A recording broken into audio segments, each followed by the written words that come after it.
Welcome to another episode of the Red Moon Podcast. I am one of your hosts, Brendan Davidson, alongside our normal new host. Wait, what? What? Keith? Keith? He's not there. He is gone. What's going on? What? Where is he? Where? Where's he gone to? He has traveled near and far. He's traveled near and far? He Where? has gone to take the word of Red Moon across the oceans. It seems like he and has. back to Washington. We've already started with a few technical difficulties here on the show. I don't believe you. I think our live stream was messed up there. Oh my for a second. goodness. Just cut right into the intro. Thankfully, our good buddy Neil, he's like, "Hey, Something's we're good." going. So I don't know what's going on. Well, part of this whole it's always just an part experience. of this exactly on the Red Moon Podcast. But Keith, how was your week this week? I have had a nice, relaxing week full of frivolity. So Frivolity. I like that word choice. That's nice. It's just whew. Well, lots of lots of people when they change. know that you have free time and that they want to spend time with you, they say, "Hey, you're free. Let's celebrate." And Really? the amount of people that want to celebrate by drinking, I Oh, have so I have drinking. friends Had a you know, lot I of have drinking going on this a past few week. friends, but I don't tend to keep a large number of friends. I have a very small social circle, but all of them apparently are down with the alcohol because I spent 3 or 4 days in a row going out to meet one person and another for a beer or a drink. So by Wednesday, when the alcohol finally ran dry, I was like, "Thank you," because You were ready for it to be done. I'm not quite. I guess as I get older, I can't quite handle Right. the liquor as well as I once could.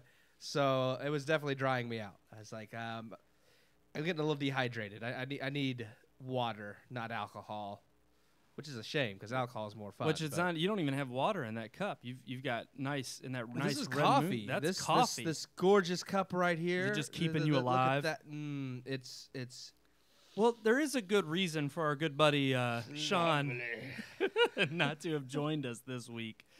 He obviously is in Washington. he's in Washington D.C. Washington D.C. He's with his saying, wife. with our business card saying, "Hey, Yeah, have you heard he's of the passing them RMPodcast?" out. It's fantastic. I hope he love left it. some. He sent us a photo of the steps from The Exorcist. I hope he left a couple there. Oh yeah. Oh Yeah. that's kind of Like, freaky, I hope he put it on the actually. steps so somebody bends down to pit and then they fall down the steps. No, I don't hope that. But it's like, oh, look, a car. But that would be bad. No, absolutely. Well, but they would die thinking about Red Moon. That's not Yeah, too but bad. then they wouldn't be able to watch the show, That's so true, we wouldn't but gain any yeah, numbers. you're 'cause right. We're killing all You're our right viewers. about that. Well, do you think Sean's available?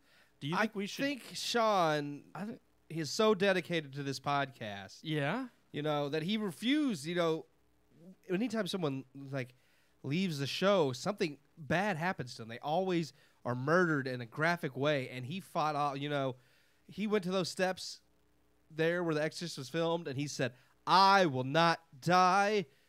I am a part of the RM podcast," and he fought off ghosts and spirits and demons just so that he could talk to us, even if he could not physically be here. And that's dedication. So, are you saying that you think I think he if is you call- I alive? think if you We call- we could call if you him. call him- Let's call him. Let's see if he'll Call answer. him, and he will answer. Let's try to. Let me see if I got to find his number here. There he If is. you call him, Let's give him a ring. he will answer. What if he doesn't? It's like Roy D. Mercer. You think he'll answer? Hello. Oh, right off the man, bat, there he is. Is this our normal new host Yeah, How's it going, Sean? You're in D.C. of Washington? I am. How is it up Yeah, there? the How District of is Columbia. Washington? Mm. It's pretty nice. It's raining, Oh, Oh, wow. really? but It's not Yeah. raining had a here. little It's bit of a actually rainy day. beautiful up here. Oh. It's 70 degrees. That's because Washington D.C. even makes God weep. Yeah, yeah. I just got done eating at a place that sells a Prez Obama burger and a Michelle Melt. A Michelle Melt? Michelle. I want a Melt. Michelle. I want a Michelle Melt. Amelia got the Michelle Melt. Was Yeah. it good though? Did she like it? Did it you taste like like it? false promises? She said it was delicious. Tastes just Oh. like her. Well, Yeah. Sean, you've seen a lot of I guess historical markers in DC. You've seen The Exorcist. We saw that picture. Have you seen any others throughout the city as no, far we as with regards to film? Film, yeah. I mean, you can't come around here and look at all of these monuments and stuff and not recognize some of the movies that were made near them, or So I saw like the Declaration of Independence, and well, we know saw that's a huge one for National Treasure. Yeah, I mean, that's just a huge one for America in general. That's true. I'm gonna post the photos of the Photos. staircase from The Exorcist on social media. Nice. And then we also saw the I forget the name of the cathedral, but it was a cathedral that was also in The Exorcist. Huh. And so there's a lot of exorcisms going on around here in Georgetown. Yeah, I wonder why. I mean, you kind of up on the hill, maybe. Yeah. Up on Capitol Hill. Every TV is tuned to CNN, so that's probably part of it too. Well, they need to be exercised. Gosh, there's something wrong with them all. Oh well. But no, what else did we see? We saw the reflecting pool. So Forrest Gump. Yes, absolutely. Right. And I gotta say, in that movie, she runs out. Jenny runs out into the reflecting pool, and it's up to her waist, and it's like an inch deep. Like there's not. Oh, so it's not even a couple. No, there's not even a couple inches of water in that thing. So it must have been more full at one time, or either that, or they didn't use the real reflecting pool. I was gonna say, movie. I've seen they didn't. They actually shot it at a time when the pool was empty. In the fall, and it was like fall or winter, so the pool was actually not full at all of any water, and they shot the crowds in the front like you see, and then they layered those onto the shot and duplicated it, and then added the water digitally, and then of course the water that you do see in the movie up close whenever they're actually hugging in the water, that's actually them on a sound stage somewhere that they built for that pool. Cool. So movie magic. How about that? I know it. It's fantastic. But we've been around. We've seen just about everything. And something new is the Museum of the Bible. We saw that. Oh, that's nice. Pretty neat. Yeah. They had a pretty awesome presentation in there that was like a 4D theater kind of thing. I got to say, it's probably the coolest projection / light show that I've ever seen. Like, it was amazing. Awesome. Cool. That sounds cool. But tomorrow we're gonna explore some more, and if I get to any other places where films were made, I mean, we're staying at a hotel that's really close to where one of the episodes of House of Cards in season 2 was filmed. Yes. So which there's a lot of little I'm a huge like fan. That, I was a huge fan of that show until the very end. The very end kind of, the last season's not great, but up until Kevin Spacey was charged for all his sexual naughty things assaults. that he did. Yeah, his nastiness. He was a naughty boy. He was a naughty boy. But thankfully, the most of the series though is actually fantastic. So, and there, of course, they shot a lot on location there in DC. So, what movie are you reviewing this week, well, Keith? It's funny though, Sean, because you were talking about laser shows. Yeah, Keith. Music and things that we imagine from the 80s. And you know who else was big in the 70s and 80s? Elton John. He was? Yeah. Well, yeah, he was kind of fat, so. Yeah. Well, I thought you were going to say you mean like original. famous. Yeah. Well, I mean, I would say he's still fairly famous, but still big, I too. reviewed the Rocket Man. Well, it's just Rocket Man, but he's known as the Rocket Man. So have you already heard the review, or are you going to hear the we're review? going to. Sean, you're tuning in just at the top of the show. We've not even gotten into it. Great. Because I don't want to hear it, so I'm going to go ahead and get off here. You don't want to hear it? All right, well, we'll let you go explore more of the city. I think you want to hear it, Sean. I really just wanted to call in so that you couldn't kill me off. True. No, we did not. We still have not had a death. About how admirable you were, and you fought standing at the top of those steps, fighting off demons and spirits, so that you could be. We walked up the steps and down the steps, and let me tell you, it's creepy? deadly. Creepy. It's, if you fell, or if you intentionally threw yourself over, there's no doubt you're gone. Oh, man. It's pretty crazy. But anyway, you guys have a good rest of the show. Oh, And Yeah. we Thank you, I Sean, did for watch- calling I in. did watch Thank Elton you. John. I did watch Rocket Man. Rocket and Man. I give it 2 out of 4 stars. 2. Okay. Okay. So 2 Yeah. from you. We're about to hear our Mhm. review from Mr. Keith Cheatham here. We are. Right after we get off the phone. The official. Awesome. Fantastic. Well, Sean, you enjoy the rest of your tour You in have DC, fun and we'll in see the you back Washington, next DC. week, right? Yes, sir. Yep. All right. See y'all then. Fantastic. We'll see you later, Okay. Sean. Thanks. Goodbye, Sean. Bye. Bye. Awesome. So Bye, Sean bye. just joining us there Just to joining talk us about there. his little trip to DC. To Keith, talk what you think about about that? his- Don't you miss him? Don't you wish he was back in the studio No. this week? No. No. Sometimes when I'm lonely, I think other people are cumbersome, so I get over it very quickly. Oh, so you prefer him not to be? Nah, I with miss us. Sean always. Of course. He's a I was friend gonna of say, hold ours. on. I've been kind of dissolving to it. His lonely shirt there in the chair. It's I've seen, yeah. so sad. It's he's not here. He's not Okay, dead, though. well- he's not dead. He's in DC doing his thing with his wife, having a good time while we're here in the studio, still single and lonely. And yeah, well, who has the better deal here? Well, I guess Yeah, not us. not. So in saying that, let's get to our review of Rocket Man.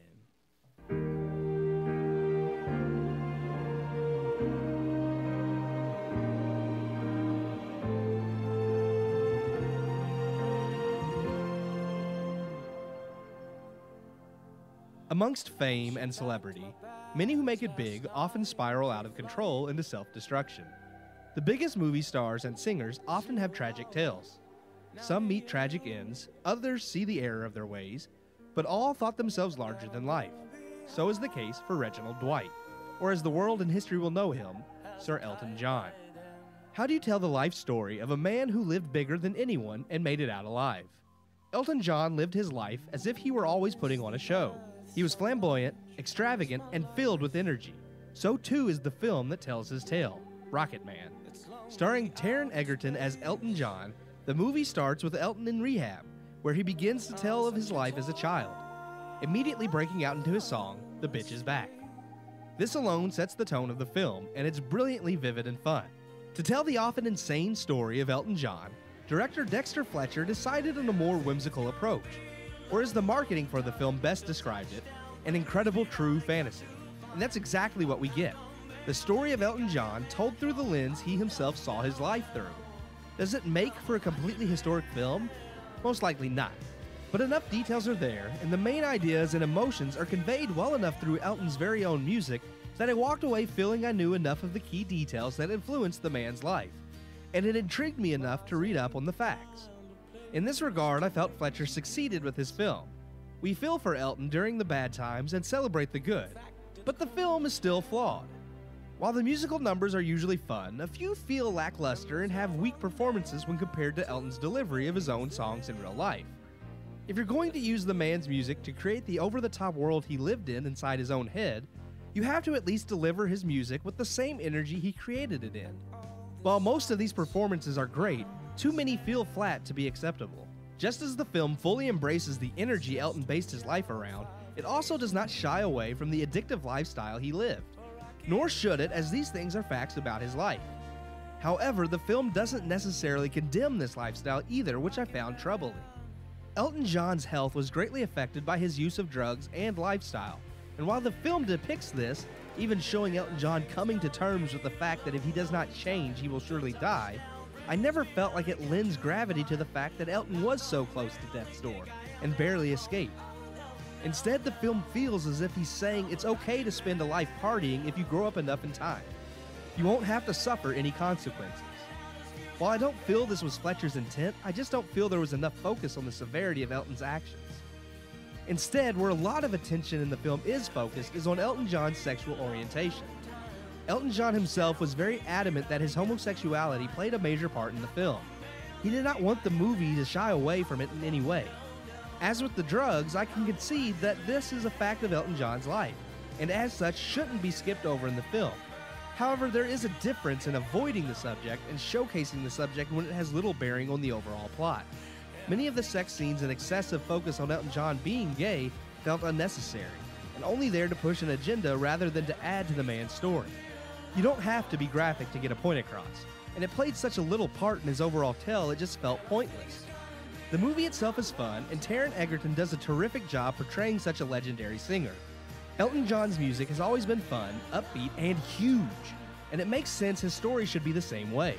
Sadly, it's dragged down by unnecessary distractions and a story that tries to have a moral lesson but fails. I give Rocket Man 2.5 out of 4 stars. Welcome back! Yes, 2.5 out of 4 stars. That is my review of Rocket Man, which has actually received a lot of fanfare, a lot of favorable reviews. Yeah. A lot of love from critics. So a lot of people have been, it was skeptical, right? I mean, for one, everybody's calling this year's Bohemian Rhapsody because it comes so closely after that one. Like, it's just so people were kind of like, do we need another one of these? But then it got a lot of buzz at the early film festivals that it started showing. Maybe because I like Queen as a band more anyways. I enjoyed Bohemian Rhapsody more. This was not bad. I really, really actually did enjoy this. I had a lot of fun watching this movie. I loved the whole, like I said, like the musical aspect, how like the trailer said, the true fantasy. And I mean, it kind of was very blatant, I felt like, in the trailer, that showing, that this wasn't going to be just a typical biopic. They were going to kind of play to the fact that Elton John has always been, this larger than life character. I mean, that's how he lived his life. That's how he put on his shows, as just as flamboyant and over the top as he could. And the movie tries to reflect that in the way that throughout the film, dispersed is, of course, like his songs that are sang by the cast, right. Mainly him. And I mean, I thought that was unique, and I actually enjoyed that. I think that's an aspect Sean actually he discussed it a little bit last week because he saw it before I did. Yeah, but I think that's an aspect he actually didn't like, but I actually thought it added just because it just felt right for Elton John. Like there were things that like through the story, like the songs I felt matched like the tone of that part of the movie. It matched like the emotions and what he was going through. So I felt like that fit. I mean, it just kind of was a way of telling his story without straight up showing his life. It was just like, okay, we could show parts of his life and then go into this song that kind of expresses what he was feeling during this time in his life. And I thought that was unique. Does it provide you with maybe all of the facts of his life?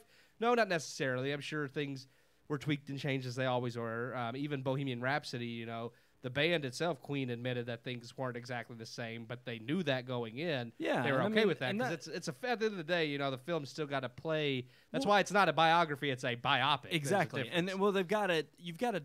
I mean, come on. Okay, for one, a lot of these guys they have interesting lives, but these interesting lives are told over the span of like 20, I mean, they're 30 gonna cherry years. pick all of the So they're going to cherry pick the monumental moments, and then they're going to cram 20, 30 years into 2 hours. Yes. So you have to have some liberties with some of the historical, absolutely, historical moments. Yeah, and I felt if you're a fan of Elton John or have always just enjoyed his music, you're going to like this movie. I mean, like I said, I love Elton John's music, so I enjoyed that part of the movie. The things that bugged me, though, were things that I felt were just really didn't add as a whole to the film, or either took away because they didn't really focus on the severity. Like I said in my review, like his drug problem and the lifestyle he led. Yeah, they played it like it was a problem, and like I said, they show the several times he was in the hospital and his producer tried to force him to go on stage and perform anyways, and he did, and it kept just degrading his health. And then finally he hit that bottom that, most people, either you hit that bottom and learn or you overdose and die. That's pretty much the only 2 routes you're going to take when you're living that type of lifestyle. And he did hit that bottom, and he realized, crap, I can't keep going this way because eventually it's going to catch up with me. Eventually I will kick the bucket. I mean, well, and so in that aspect, it's like, well, they're like you're gonna do so much drugs. Well, you can only, I mean, it's like you live that rock star, which Your that's body what can I did only like take so about much. Bohemian Rhapsody too, though, with Freddie Mercury and Yes. it kind of showcasing his lively. I mean, and that's what you get into with a lot of these people who have that's only everything. 2 routes you can take. You either finally hit rock bottom and learn from it, and in Freddie Mercury's case, it was too late. He had already, partied. So whether from drugs and shared needles or from him being homosexual. Either way, his lifestyle led to what caused his ultimate demise, even though he had already learned from it beforehand. It was too late. Elton John got out in time to stop from going down, such a terrible path as far as the drugs killing him. But I just felt like it still never had like the severity I felt it needed. Like, yes, he learns, he realizes this is wrong, I can't keep doing this. But then he goes on and it doesn't really show. It's like, it's true, Elton John's still famous, he still performs, he still makes tons of money. But in some way, I just felt like the film almost felt like it was like, well, as long as you, it's true. I mean, if you learn from your mistakes and repent, you can go on to have a normal life. But I didn't feel like that was the focus. It was almost like just do whatever you want and live however you want.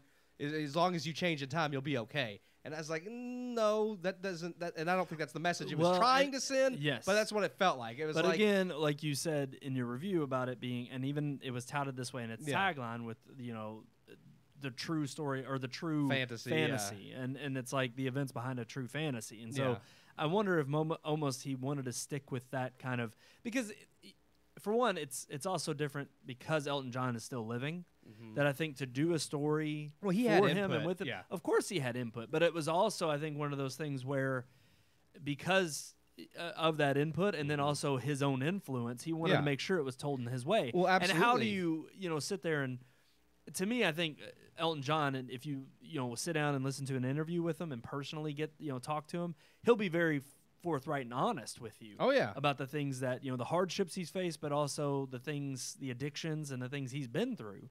So I don't think he wouldn't be honest with you at all about that. Oh yeah, definitely. But I think at the same time, he does strike me as the kind of person that, in being honest with it, would be like, I don't regret a second of it. Exactly. And that to me is the moment. It's like when you hear him and you hear him being louder than life, he's the one that say, I wouldn't regret a single choice I made. It's part of what defined me and made me who I am. Absolutely. And that's exactly why I think But I think that's a dangerous message to tell people when you're dealing with, the lifestyle he lived in. And his influence definitely is there because, like I said in the review, he was very adamant that his homosexuality played a part in the movie. And that was never a problem for me as far as that, yes, that is a part of his life. It's going to come up in some way, so yeah, it should be part of a biopic for him. Yeah. But the way in which it's a part of the film is where I'm like, well, you don't have to. Like, he wanted to make sure he wanted that R-rated film. He wanted, there to be like the over-the-top sex scenes and this and that because that's how he lived his life. And it's like, I get that, but you don't have to show all that. You could still, refer to that or hint at things like that, just like Bohemian Rhapsody. Right. You don't have to have. But here's the thing, because this is where you're going to get a lot of flack from people. Yeah. And what you're going to get a lot of flack from is, well, what about other movies that have gratuitous sex scenes? And are those many of warranted? them don't need it either. So this is not just something, because a lot of people are going to be like, well, this is gay bashing. No, it's if not. If you don't want to see a gay sex that. scene, it's strictly because of that, because it's a gay. I love sex Game of scene. Thrones, but there's a lot of sex scenes in Game of Thrones that aren't warranted. I could say there are one or two. True, we've talked about that before. That are part show. of the plot that I felt like, I kind of get where they're going with that for the plot. But there's a lot of times when they do that just because it's like, oh, we're on Showtime, we can do this, or we're on HBO in the case of Game of Thrones. Though I feel like Showtime's worse about it. I'm just being honest. A lot of rated R. Look at Logan. That was rated R, and you had the scene where he was like driving the strippers or whatever, and they were topless in the back seat, and it's like that was pointless. Yeah. They just did that just because we've also it's talked rated R. Well, we've talked plenty of times about that movie with just how many times Patrick Stewart says dropped the F-bomb, and it's to like, me, come on. If it serves a purpose, so be it. That's fine. But I just felt like a lot of the things in this movie, as with many others, just they didn't serve a purpose. Him being homosexual is a part of who he is, so don't shy away from it.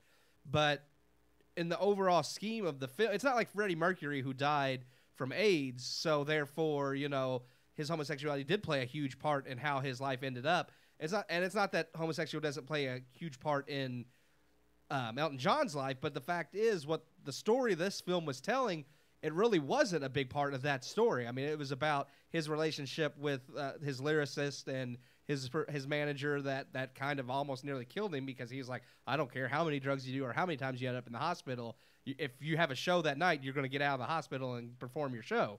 So it's like, to me, it was like, yes, it's a part of him.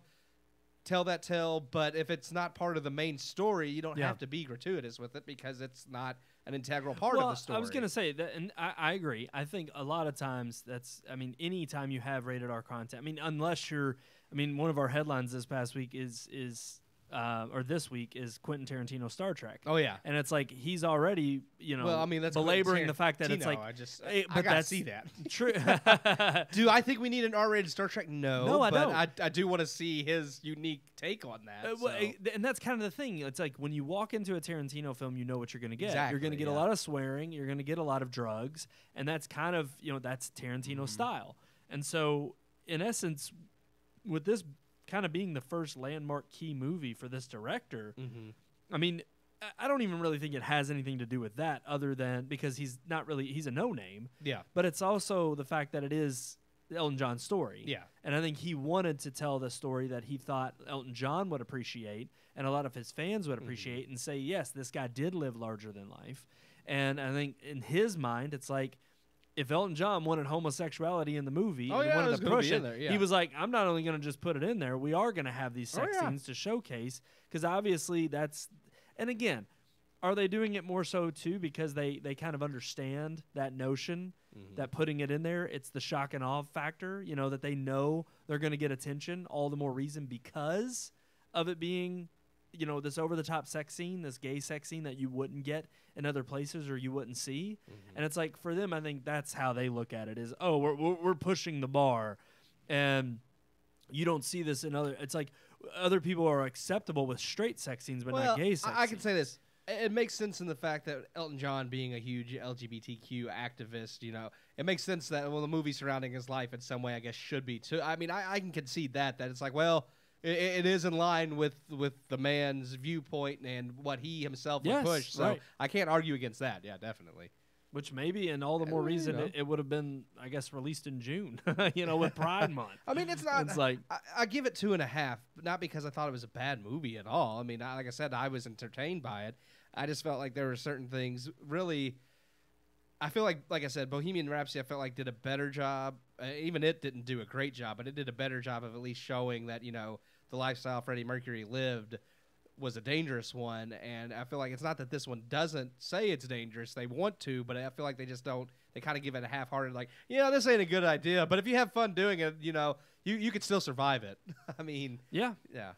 So but worth checking out, you would say. 2.5. Well, definitely. This is not a 2.5. If you're a John fan, you're gonna love it. Yeah. So it's definitely.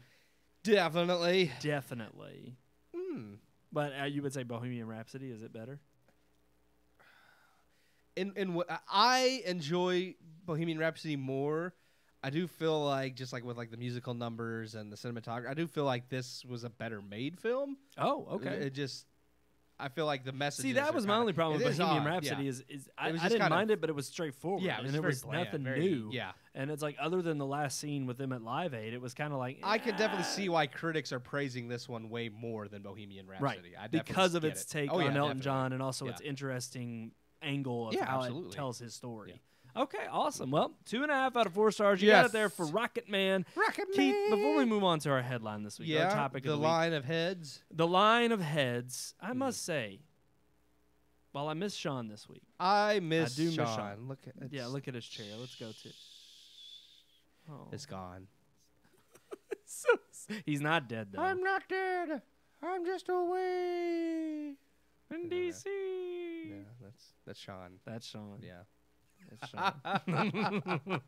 But no, I will say, while I do miss him this week, yes, I am fond to go back to the days of the days. Me and you. It was just you and I. Not too when long. We started this. Miranda actually asked me that. She's like, "Are you the only one that does reviews now?" And I said, "I've been the only one that's done reviews for years. a long time." And she goes, "I thought Brandon used to do them." I was like, "For maybe like 2 months when we started." I was like, "Well, and you already saw the." It's like, "Good Lord, Miranda, how long have you not been watching? You watched like the first 2 months and just said we're done." Gosh. Well, of course. I've seen her watch our live shows, so. No, it's funny though. She did bring that up because it's like there's so many other things that have been added to my plate since then, and even back then, we all have things added to our plates. Very true. But it's funny that even back then, it was already busy enough that I was like, you know what, Keith, you're the writer. You take the reviews. But it really has been several years now that we've both been doing this.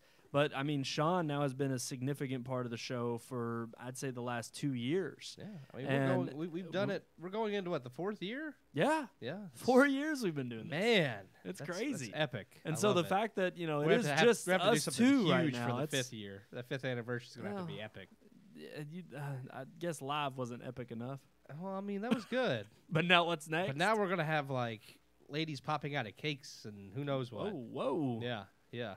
Why not dudes? We're turning Why are R-rated. you- Well, I you mean, want dudes is We fine just if you're had into Rocket that. I Man. mean, I'm I'm not saying. just you know, an equal. I just want. Well, okay, have one cake with the lady and one cake with the dude, and Actually, everybody I will think, be happy. honestly, we have to have cakes with all types of oh, diversity. man, this is gonna be a lot of cakes. It's a lot of cakes. You're gonna have to have like one for each gender and one. Well, I mean, if you do one for every gender that exists Yeah. now, I mean, that's like 26 different genders, and then you Yeah, have to. we got a and then lot you of have cakes to, to get. and then you have to do And then one you of have to every find a race. bakery that's going to supply Yeah, all these cakes. yeah.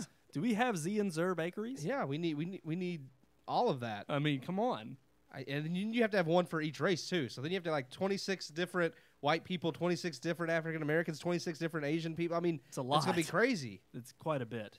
I don't think. And then you have to break. Do you break it down further? You can't just say Asian. What if you have to have one of each nationality? You have to have one Japanese, one Asian. Chinese, one. I mean, the same thing with white people. You have to have a British person, an Irish person, a Spaniard, a German. I mean, you get crazy with tons. this, and I'm overthinking this, but I'm just thinking. No, that I would think you're be- right. That'd be insane. What you're We explaining couldn't to fit me that right many now. cakes in here at all. No, and you're telling me right now that we're not ready for the 5th year. We're not. We're not quite there yet. We'll, That was spiraling out of control. But I It mean, I was just like, man, that's a lot of cake. should we just move on to our topic of the week? What's our topic of the week? Our topic of the week. I looked at the notes. Yep.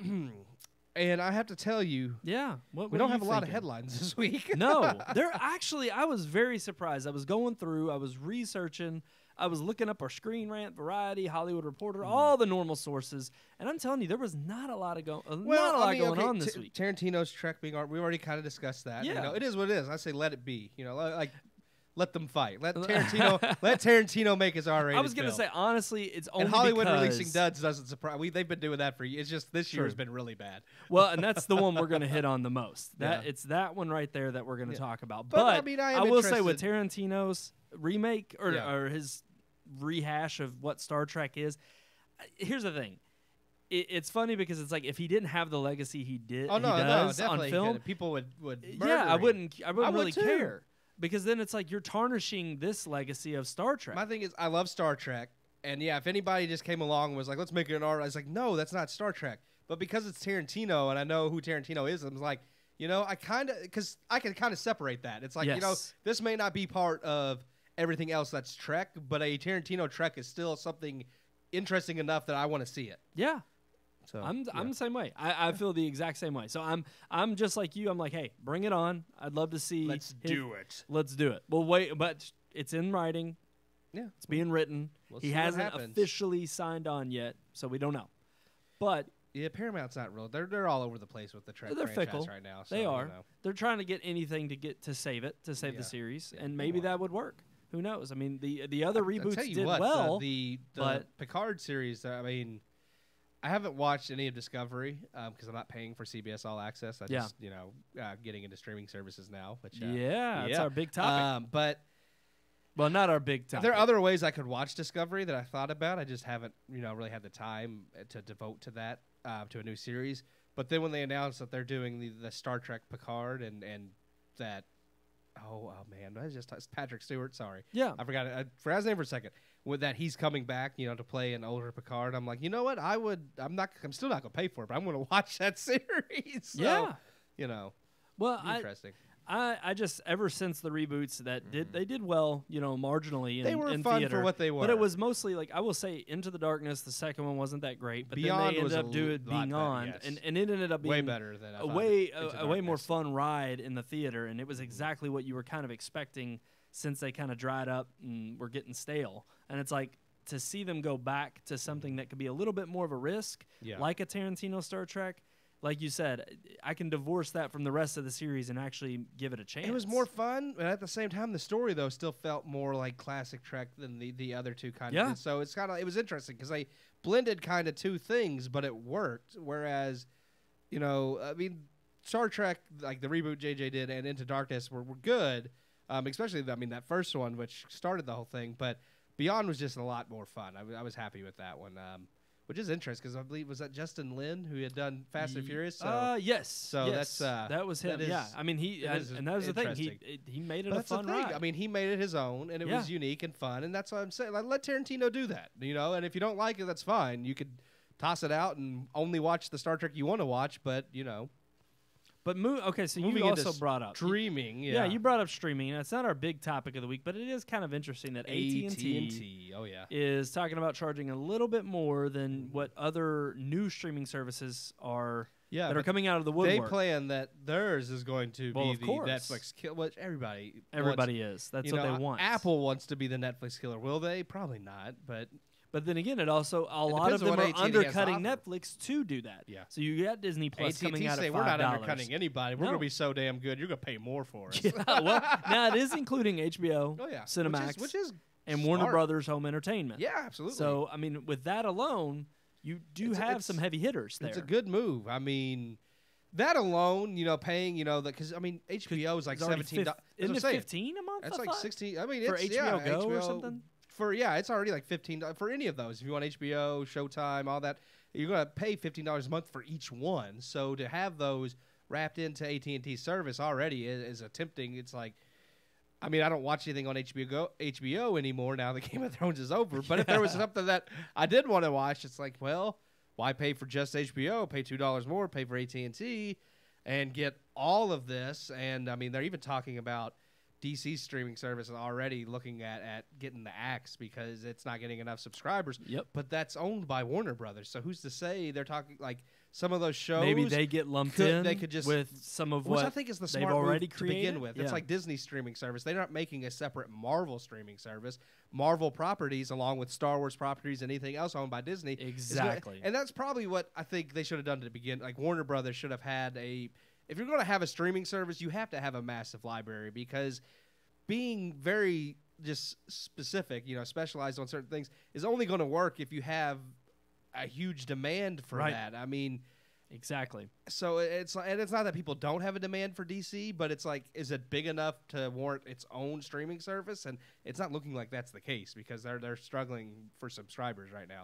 So I think AT&T is a smarter model, especially if they do end up. I think it has DC under. Well, it caught me off guard. Here's the thing: I still don't think it's. I don't think it's going to kill Netflix. No, it's not going to kill Netflix, and I'm a little bit worried because of their approach of thinking that because they're trying to kind of cut above the rest of them and say, well, because we're a premium. They're going with the mindset of like, well, we're not cheap, but we have a reason why we're going to be the cheap. top. We're going to be premium. Yeah. But I still think because people are willing to pay $20 for Netflix, they're not quite ready to pay $40 for Netflix and AT&T. Yeah, and so it's like to them in their mind, I still think people are going to keep Netflix, and I think Disney and Apple. I think they're all trying to figure out the secret sauce of saying, get in there. We know Netflix is going to be the mainstay. And if we know that, we're going to try to lump ourselves into being that other streaming service that you Disney buy. has a great chance of being successful just based on the sheer fact that they have such a massive library. Yes. And I think AT&T could do fine just because, like you said, to have HBO and all of that plus everything, Warner Brothers, that gives them a good enough library, I think, to really go at it. But yeah, I'm not real sure about Apple yet. It really is going to depend on what they can get. So yeah, and I was going to say, I know everybody's trying to do their own original stuff, but it seems like Apple, that's all they have is original. They have Spielberg. Yeah, don't remind me. They have Spielberg. That's all they need. But the thing is even with Apple having just original content, maybe that's all they need, and maybe. It could be if it's original content that's good enough, it warrants the price tag. And if you know that you're only going to get something every so often, but that it's quality, again, it may be worth lumping that in with like an. If Apple had released this 10 to 15 years ago, I would have been like, "Oh hell yeah, let's go at it." But their last few years have not been as innovative, exactly. It seems like it's tacked on. I'm a lot more skeptical of things Apple does now than I used to be. Yeah, it's almost like anymore their innovation rests in money grab, and let's this will make us a quick buck. So if we do that, then we'll definitely be keeping up with the Joneses. Yeah. And that I'm not too, like you said, I don't think there is much innovation there. I'm not too keen on what they're providing, but again.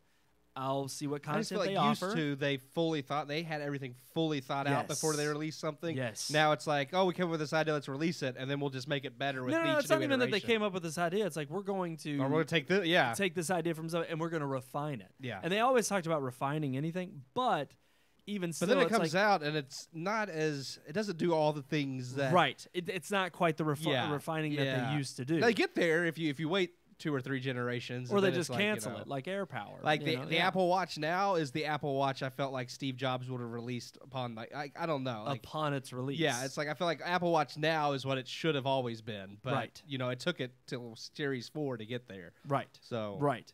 So moving on. Okay, I guess it's funny because we were all over the place with that. That, but I mean, was, it fit, that was a big headline there. But the one headline I really wanted to talk to you about that I'm very the interested one that in it really does intrigue me. I'll be honest. is reboots and remakes. They're not doing so hot at the box office right now. It is looking like Dark Phoenix is doing terrible. Well, Secret Life of Pets 2 is doing terrible. That one should not be. It shouldn't be. That's It's the an animated surprising feature. thing, It's yeah. kind of surprising. So with those two right there in the bottom tier, and what's the one that's coming out this weekend? What is it coming out? There's a big one that's coming out that's a remake or a reboot. I don't know. I'll I know have to- Secret Life of Pets just came out. I'll look it up because it's projecting to be even worse than Dark Phoenix. Oh man, that's terrible. And which no. Oh gosh, it's Men in Black.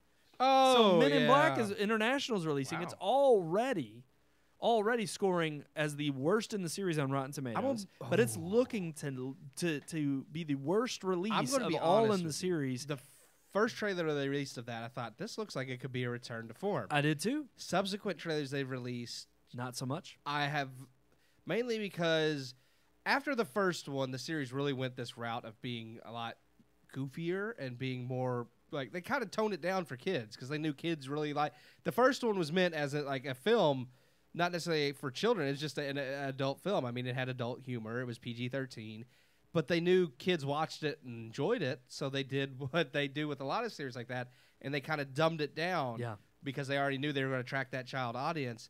And this one I thought was going to get away with that.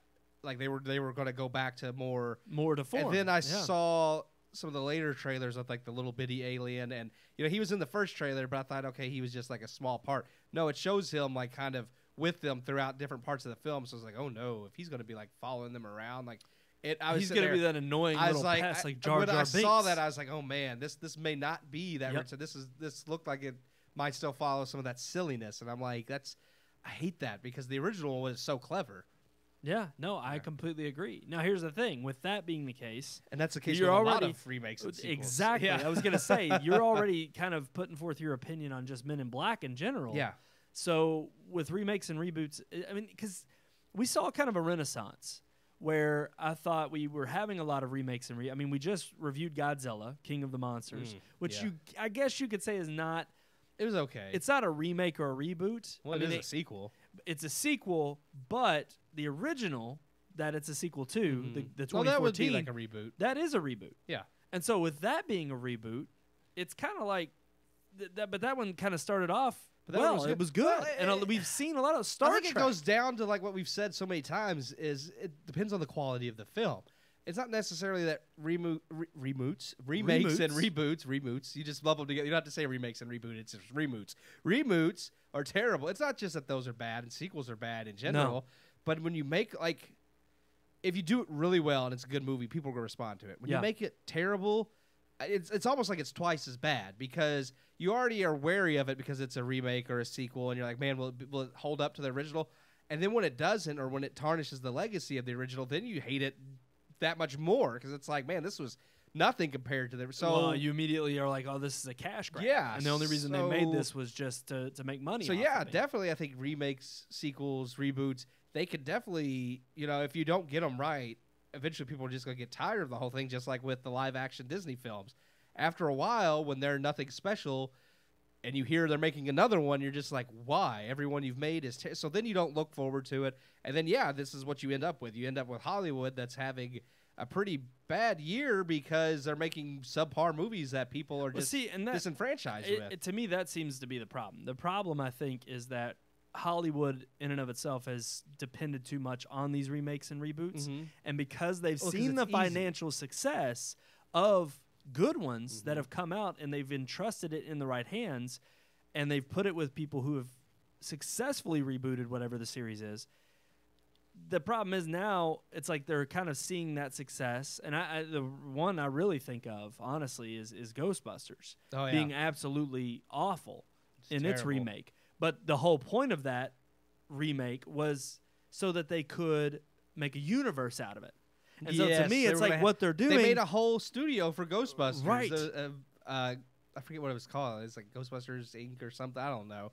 But they did that. They're supposed to gear towards only making Ghostbuster films to have this cinematic. Yes. And that's Hollywood's so obsessed with that right now. Having that's cinematic. That's the issue. Is I think we've gone from actually taking it one film at a time and genuinely saying, okay, we're going to reboot this series because we know that the intellectual property has value. Oh yeah. But instead of just focusing on one movie at a time and making sure that each one is quality and not just a cash grab, they're already starting out because they saw what Marvel did. The problem is Marvel had tons of material within the comic books themselves. Well, they took the time to do it too. They didn't just say, "Well, this is easily going." I mean, this is all Hollywood's thinking about. Show me the money. Oh, he got it. That's what they want. That's what they want. He got it. I didn't even hand it to you this week. We've been waiting for it. That's what they want. They want the money. And when they see, Men in Black is a recognizable franchise that was popular. Ghostbusters, Godzilla, the Disney live action films. They know that the nostalgia factor is going to kick in, and people are going to get curious and go see it because they remember watching those when they were younger or loving the originals.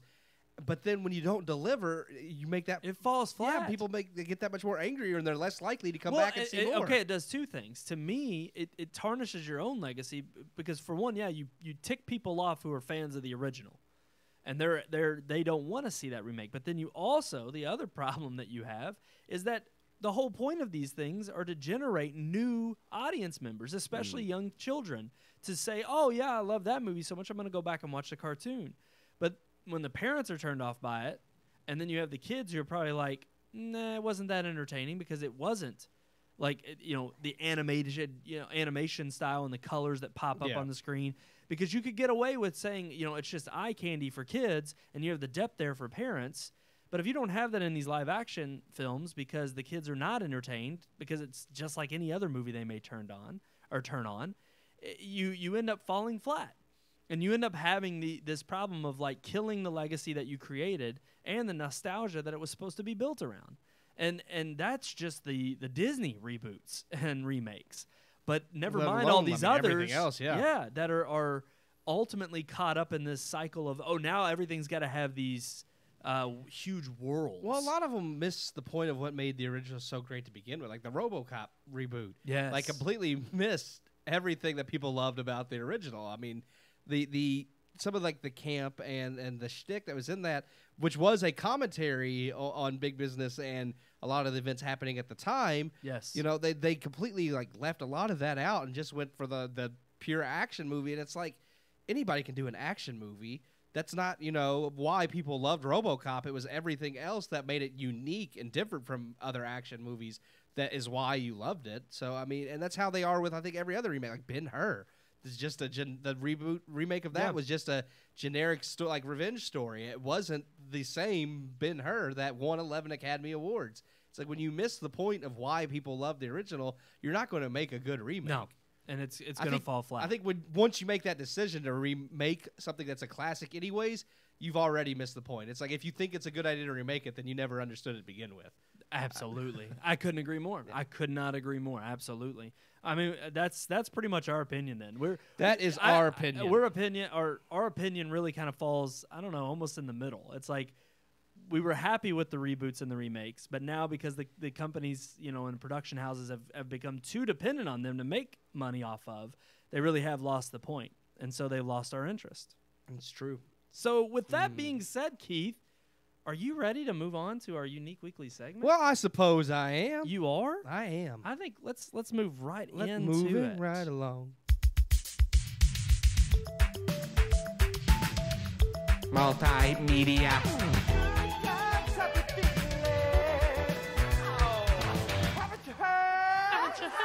Multimedia. Yeah, that's right. Multimedia, Keith. I love hearing your voice on there every time. Man, it's so sexy. Sounds fantastic. You ready for those video games? Yeah. You start racking them up, and just like little Mario coins. Yeah.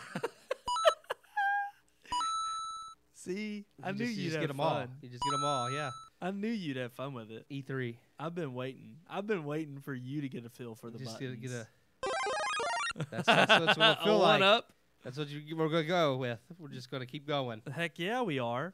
Because we do have something to talk about this week, and it's not just E3. I'm gonna be honest. I mean, You I've didn't read catch any of it. I've gone through read some of the articles and some of the stuff coming out, but I did not. Usually every year I watch Watch the video. pressers. And I mean it's funny. I've been off this whole week, but even not working, I haven't had time because I have. Which isn't a bad thing. I'm just saying You've been fraternizing I've with your friends of old. I've definitely been socializing a lot more than I have in years. So, which trust me is a good thing, my friend. Yeah, we are I happy to mean, have you on the light side. I've hung Not out always with stressed. you and Sean quite a lot actually. I mean, I even went down to Bardstown Tuesday and hung out with Sean. But I mean, got to spend time with Jacob, with my cousin Ty, with my sister and brother-in-law and their kids, and my nephew and his wife and my great nephew. I mean, so it's been interesting. Yeah, Definitely. But so it's funny because I'm actually kind of glad this is the perfect setup that you have not seen a lot of the pressers. All I know is through Death Stranding is finally coming. Death Stranding, and I will purchase Halo that. Infinite has a release date. Gears. It's funny because I mentioned to you, it's like, man, it's been a while since a Gears game came out, and then finally, Gears 5 is now coming. So I'm like, okay, that makes sense. Well, I was gonna say that. Here's the weird thing, though. They had a lot of. I'm like you. I didn't really watch. Any. And I've kind of fallen out of watching the pressers. I did watch the Xbox one just because it was on, and I was like, I want to see what they, Xbox has some good games coming. Well, but even Sony, Sony was dropped out this year. Yeah, that was the big news, is that Sony wasn't going to have a presser. No E3. Yeah, didn't need it, and so. What I found interesting, and even Xbox commented on this, and Microsoft said they were disappointed in Sony for not having one, and they thought it made E3's presence for a little weak. Absolutely, yeah. Yeah, I mean, it's your big competition, but and that's the thing is with that competition though, kind of creates a little bit of the luster around being there and seeing how you're competing and how you're duking it out. Well, it's fun to watch that competition too. Yeah, it's like. Well, and go back to the people trash talk, the console wars. Xbox fans trash Sony, and Sony fans trash Xbox, and it's like, but that's part of the fun. It's like, I mean, if you didn't have competition, then that's when things stagnate. Anyways, it's like without that competition, you have no reason to make good games. It's like people go buy whatever because we're the only people making them. So yeah, no, that's true. but here's the bigger question here too: is that because you didn't watch a lot of E3. Neither did I, and I honestly thought there was not a lot of coverage of it in terms of it being a smaller show. Yeah, because you didn't have key players there. But I also maybe I've just drifted away from video games too in the last recent years, just trying to focus on this and make this my passion. But I thought it was interesting because of the lack of Sony's presence. Yeah, and because there not being a lot of publicity in general drumming up around it. Is it becoming, too expensive and almost, I would say, kind of, it's not really worth your time or effort as a company to go to these big trade shows. I mean, with the internet, with the available ways that people can be reached out to, and you can actually, with social media and all these huge avenues in which you can really interact with huge groups of people and really touch your base, the main people who want your product.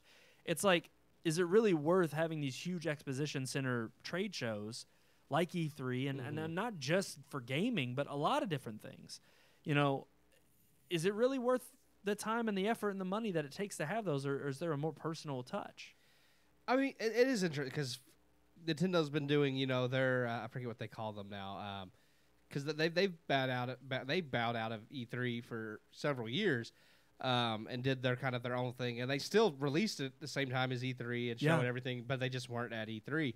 And I could see something like that working if Sony had their own, which Sony does now have their own pressers, and if Microsoft did that. But something about having everybody there at E3 was just always so much fun. So it's like, yeah, they could split, and that would be fine, and that may be the way of the future. Way of the future. Way of the future. Way of the future. But way of the future. It is kind of way of the future. Maybe just the nostalgia. Yeah. You oh, stop we that. need that on there. We do need that on there. It's like, man, I can't. man. I can't turn. No, I don't have that soundbite on. All there. I have is this. Are you not entertained? But I am by you. Yeah. But it would make me sad, I guess, just because there is so much fun, and especially seeing like who did that. Because by far, I felt like Nintendo had an amazing like show off of a thing. They have some. I mean, a sequel to Breath of the Wild, a remake of Link's Awakening, and then Luigi's Mansion. Is that the first sequel to a Zelda game? Link's Awakening? No. Breath of the Wild. No, because Link's Awakening was a sequel. Okay. And then, of course, Link to the Past had the newer one on the DS that just released, Link Between Worlds. Oh, that's I got a direct you. sequel Okay, too. I got you. But it is more of a rare, especially for such a big release like that. It is very rare, but it was so huge and so popular. I mean, I get why they're doing it. But they've actually had a showcase of really interesting games. I felt like compared to something like Sony. But again, and okay, Xbox. I'm glad you brought up Nintendo though. But even they have their Nintendo Direct. Yeah. Where they really release it huge wasn't- information throughout the year, and they do it quarter. I think it's I quarterly. want to know why Keanu Reeves is Big Boss now. You know what I'm talking about? No, Okay, he's not. Big Boss. He's not. But He's I mean, not okay. big, but he you came look out at, on the stage. You look at this photo from Yes. Cyberpunk. You got to with show it up to your camera. with the Show metal. it up. I saw that. I didn't know what it was Show when I it, first yeah, saw yeah, it. show 'em. But I mean, with the metal arm and everything, It does look like I saw that and I'm like, is we're getting Metal Gear Solid 6? I Yeah. mean, I'm like, I It'd don't probably know. be better It was just than 5. It was just very evocative of that when I saw this. I saw this photo before. Okay, but and I was just and like, even having him there, Oh, even yeah, no, having that's a Keanu Reeves, huge it's thing, like yeah. it's a huge thing. But it was like, are we going back to the days where it's like we got celebrity appearances to try to sell our stuff? Like, is it part of the whole? Well, the gimmick Norman behind Reedus is it in Death Stranding. Death Stranding. So is I Lee guess they- Sedol. Well, they needed. I guess they Well, wanted yeah. Keanu Reeves, Well, man.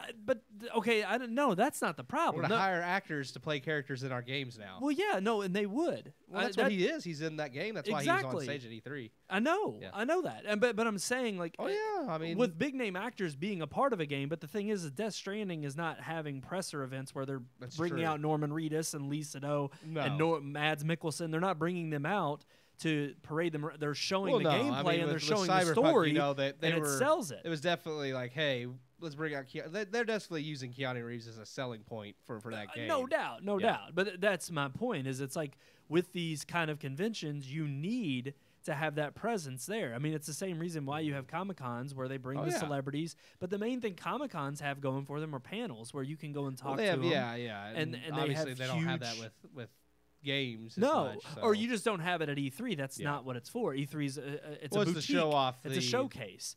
all And the is it new really stuff, yeah. worth it now to have these types of events when you have ways of reaching your base and reaching fans? No, I mean honestly, if quicker you, and Like I said, if faster. you could do like Nintendo Direct, I mean, honestly, it's not. I think. I think that's E3 why is kind of Sony a- made the choice not yeah, to go. I think out this year. it's definitely a dying thing. Like I said, it'll make me sad because they were so much fun. But I think when you can do Nintendo Direct and Sony now has their own, I forget what they call theirs, but they have their own little where they announce things, and Microsoft can easily but make even one. Sony, and I'll give them credit here too, even Mm-hmm. though some of their fans may be ticked about it, but even Sony stopped doing it was PlayStation Experience. Yeah. But it was like the 3rd annual, and after that, this past fall, they were supposed to have the 4th, and they said no, and we're not going to have it this year. And a lot of people were like, well, why not? And they said, well, to be honest with you, there's no reason for us to. We have a lot of games in development, and because of that, we're going to, we're going to give you information as information comes out about those games in development.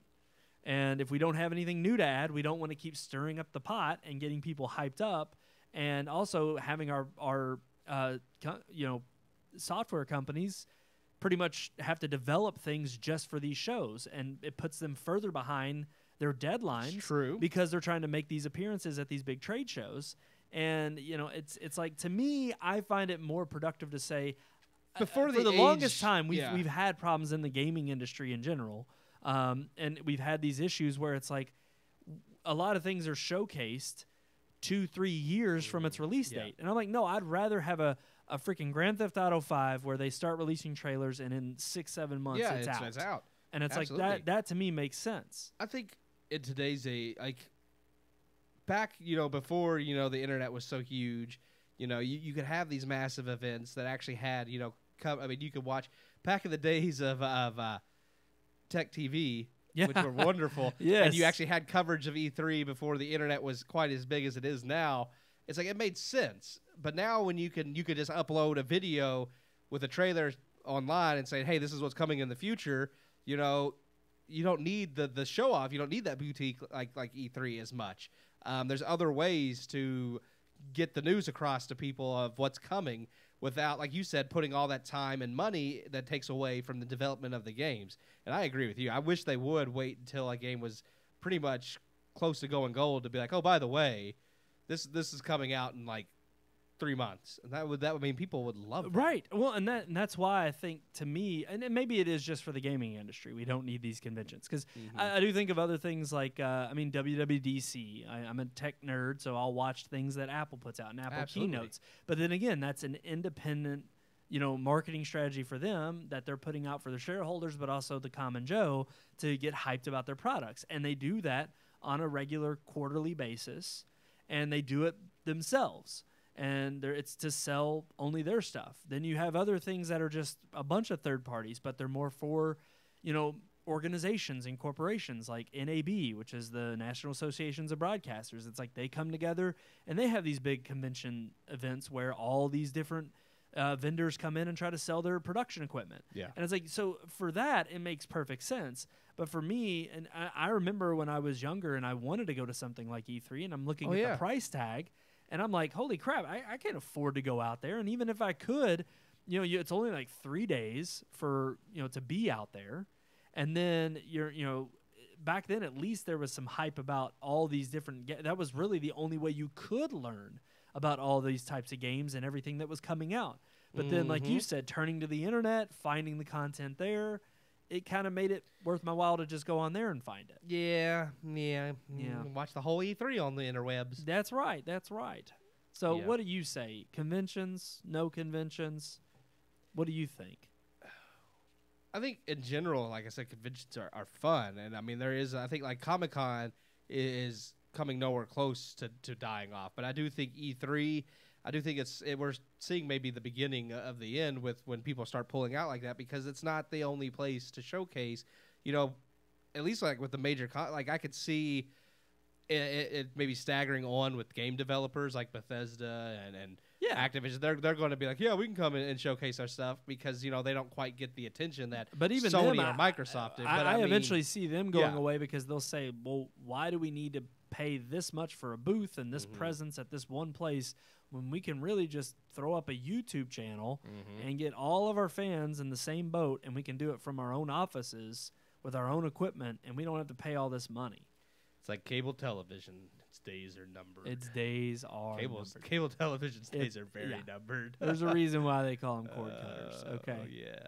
All right, guys. I think that's going to do it for this week's episode. Yeah, Man. It's very good. Yeah, just the two of us. Just two of us. We got any emails? We don't. We don't. I thought we had an email. No, Neil loves us, but that was from last week. And you didn't fix it. I didn't fix it. I left it on the rundown. I forgot. Oh man, I'm looking at the rundown that says email Neil, and I'm like, oh. I just he usually does email us. You failed us this week, Neil. Yeah. You know who's never failed us? Our fathers. That's right. And you know what? I'm glad you brought that up. Yeah, because we had a nice little we did tribute, just as we did for Mother's Day, but unfortunately, technical difficulties, technical errors. If you were watching at the very beginning of the show, the show started just fine. It started fine, but and then it stopped right in the middle of the headlines, and then I had to run in there. Thank you to Neil for pointing it out to us. Exactly, he was the one that caught the error. Apparently, daddies just aren't as important as mom, which. People are going to get pissed at us. They're going to think that, Well, some might not. Some will be like, yeah, down with the patriarchy, I'm just saying. No, true. Who's Father's Day? But I mean, no, but I do. I'm very grateful for my father. So happy Father's Day, Dad. Happy Father's Day to all those fathers out there. We wish we could have paid that little tribute to you. Had our, pictures of our fathers up there with papas, us. We love them. Little baby Brandon. Little baby Brandon. Everybody missed it. They didn't see baby Brandon. No. Oh, well, maybe there's another time. There's other times for that. Yeah. But you know what? maybe, our dads don't love us like we love them because they don't email us, Keith. They don't. They should. They should. I don't Maybe know. maybe they're so old. They just don't know the email address. No, I have even issues. then he'd probably just have issues. But we could tell him the email address. I mean, maybe they figure out, it's just what we got here. Hold on. Podcast. I gotta throw it up there. Now it is. Throw it, get it right in there. RMPodcast at RedMoonProductions.com. Wow, that was beautiful. Beautiful for spacious skies. We got that coming up soon. Oh, yeah. Good old 4th of July Good is old coming. 4th of July. We do have some interesting show dates changes coming up in the coming there's going to weeks. be a few mixes here and there. So stay tuned for that. The annual lake trip. The we're gonna have trip some stories from to that. Boston for Neil's wedding. Mr. Neil Singleton's I wedding. mean, there's some things popping up in our schedules, and it makes the show. It's going to be more unique. But I mean, we have to change things up a little bit. We'll change things up, but you know what? We're still going to be here weekly. Weekly. We only got one show where we're taking a vacay and we're going to enjoy it. I'm going to be on here that week. You're going to be on here. I'm gonna, somehow, some way. Somehow, I'm some gonna find way. it. You're from Boston. We'll just live stream from our phone or something. We'll We just will. hey, We here will. we are. We got to let people know Here what we we're up to in are. Boston. We should do it in the cigar lounge. Oh, that's a Like, great here we are. We're idea. just- welcome to the RM podcast where we could just and smoke drink and relax and take a look. Usher our buddy Neil into the world of holy matrimony. Yeah. Yeah. To his new and blissful life With Megan with a Megan. and Megan and Neil. Meal. They become Neil. They will be a full-fledged meal. I am looking forward to it. I really am. And so that'll be the 1 week we do not have a show. The second week of July, So we do not have a show. We will actually be on vacation. I don't know why this popped into my head, but I'm like, look, one day, eventually, a few years down the road, I assume. But when they have a child, will that make them a 3-course meal? Just saying. It does. I think you're right. Yeah, I think yeah. you're right. So That's true. That's true. It kind of sounds like they're going to eat the child, though. So I don't know about that. Alrighty, guys. Well, until next time, we hope you've enjoyed our show here. We hope. Unfortunately, Mr. Normal New Host, He is- Sean Sebastian, he is not with us. Makes There's me a moment sad. of silence for him. Makes me sad. Until next time, I am one of your new hosts. One of your hosts, Brandon Davidson. I almost took his title. Don't take Sean's title. Along with Keith Cheatham.